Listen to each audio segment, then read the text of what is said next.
Global geopolitics में ना तो कोई किसी का परमानेंट दोस्त होता है My true friend, Prime Minister Modi. मेरे दोस्त president Donald Trump. Today, Prime Minister, PM Modi के दोस्त ट्रंप अगर अमेरिकी राष्ट्रपति बने तो हिंदू और हिंदुस्तान का कितना फायदा है? मतलब आप ये कह सकते हैं बिजली कड़कती है जब दोनों एक साथ मंच पर रहते हैं। देखिए पीएम भी मुखर होकर दोस्ती का बखान करते हैं डोनाल्ड ट्रंप के साथ। मेरे दोस्त डोनाल्ड ट्रंप का वही दूसरी तरफ भी अगर आप देखिए तो डोनाल्ड ट्रंप दोस्त कहते हैं मैग्निफिसेंट फ्रेंड उन्होंने कई बार और ना ही परमानेंट दुश्मन। जब से राष्ट्रपति ट्रंप सत्ता में आए तब से पिछले 6 महीने में मिस्टर डोनाल्ड ट्रंप ये व्यापार आपने कितना बढ़ाया है ये जांच की जरूरत नहीं है। ये नंबर्स पब्लिक में है। जनवरी 2025 में जब डोनाल्ड दिया।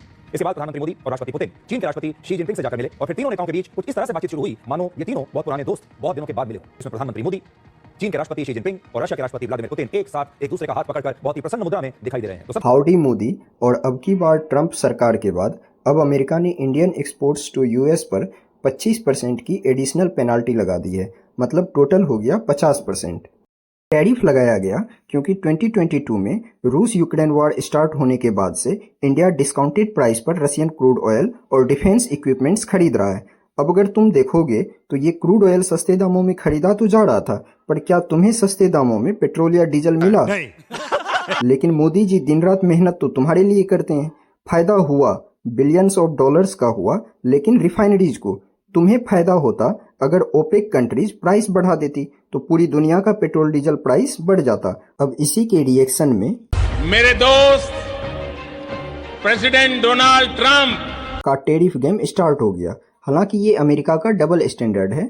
अमेरिका खुद रूस से कई सारी चीजें इंपोर्ट करता है। अब इससे जो कंपनीज बिलियंस ऑफ डॉलर्स कमा रही थी उसे तो कुछ ना के बराबर नुकसान हुआ, पर अल्टीमेटली सफर कौन करेगा? वो आम नागरिक जिन्हें इस टैरिफ वॉर के रूट काउज का 1% भी प्रॉफिट नहीं हुआ। इसी समय स्टार्ट हो जाता है एससीओ समिट 2025। हमारे प्रधानमंत्री भी चाइना का एक शहर है तियानजिन, जहां इस बार एससीओ समिट ऑर्गेनाइज हुआ है, वहां इसमें पार्टिसिपेट करने पहुंचते हैं। अब जो मीडिया दिखा रही है कि हमें कुछ फर्क ही नहीं पड़ा टैरिफ वॉर से, हम तो दोस्त ही बदल लिए, अमेरिका डेड इकोनॉमी बन जाएगा, बकवास करवा लो इनसे बस। इतना आसान है क्या दोस्त बदल लेना? अमेरिका इंडिया का one of the largest trade partners है। इतनी आसानी से हम किसी देश पर शिफ्ट नहीं कर सकते, ये सच्चाई है। अब अगर आप कॉमनली किसी भी देश का एग्जाम्पल लो तो फॉरेन के मामलों में लोग खुलकर अपनी सरकार को डिफेंड करते हैं, पर अपने यहाँ ऐसा नहीं हो रहा।